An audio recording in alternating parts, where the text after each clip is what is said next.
ত্রিপুরার ঊনকোটি জেলা দেও নদীর ভাঙন অব্যাহত। ভাঙন রোধে কোটি কোটি টাকা খরচ করলেও কার্যকর ফল লাভ হয়নি।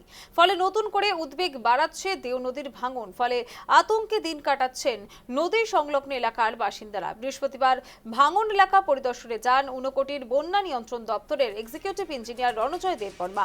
তাকে দেখতে পেয়ে স্থানীয়রা ক্ষোভ প্রকাশ করেন এবং ভাঙন সমস্যা দ্রুত সমাধানের দাবি জানান। ত্রিপুরা ঊনকোটি জেলায় দেও নদীর ভাঙন অব্যাহত। ভাঙন রোধে কোটি কোটি টাকা খরচ করলেও ফল লাভ হয়নি। নতুন করে উদ্বেগ বাড়াচ্ছে দেও নদীর ভাঙন। আতঙ্কে দিন কাটাচ্ছে নদী সংলগ্ন এলাকার বাসিন্দারা। ভাঙন এলাকা পরিদর্শনে যান এক্সিকিউটিভ ইঞ্জিনিয়ার রণজয় দেববর্মা। ভাঙন সমস্যা দ্রুত সমাধানের দাবি জানান স্থানীয়রা। আজকে প্রায় ৩ বছর ধরে এইদিকে নদীর ভাঙ্গন শুরু হয়েছে। গাছ ভাঙতে ভাঙতে ভাঙতে ভাঙতে ভিতর দিকে ঢুকে গেছে গিয়া বাড়িঘর হয়তো মানে জলের নিচে যাইতে পারে এরকম সম্ভাবনা। গত বছর এরকম হয়েছে, যার ফলে কিছু মাটি উটি পালাইয়া বান রক্ষণাবেক্ষণ করার লাগিয়া এই নেট বসানো হয়েছে। নেটের ভিতরে কংক্রিট এই ইটের টুকরা বসাইয়া ফেলানো হয়েছে।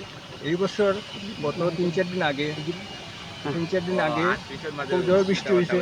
তখন দেখা যায় যে নেটগুলো লাগানো হয়েছিল, এই নেটগুলো আবার নদীর ঠেলায় জলের ঠেলায় আবার নিচের দিকে নামে গেছে গিয়ে আবার বানটা যখন ভাঙ্গা শুরু হয়েছে। আমরা গত 3 দিন আগে আমরা স্থানীয় এমএলএ ভগবান দাসের কাছেও গেছি।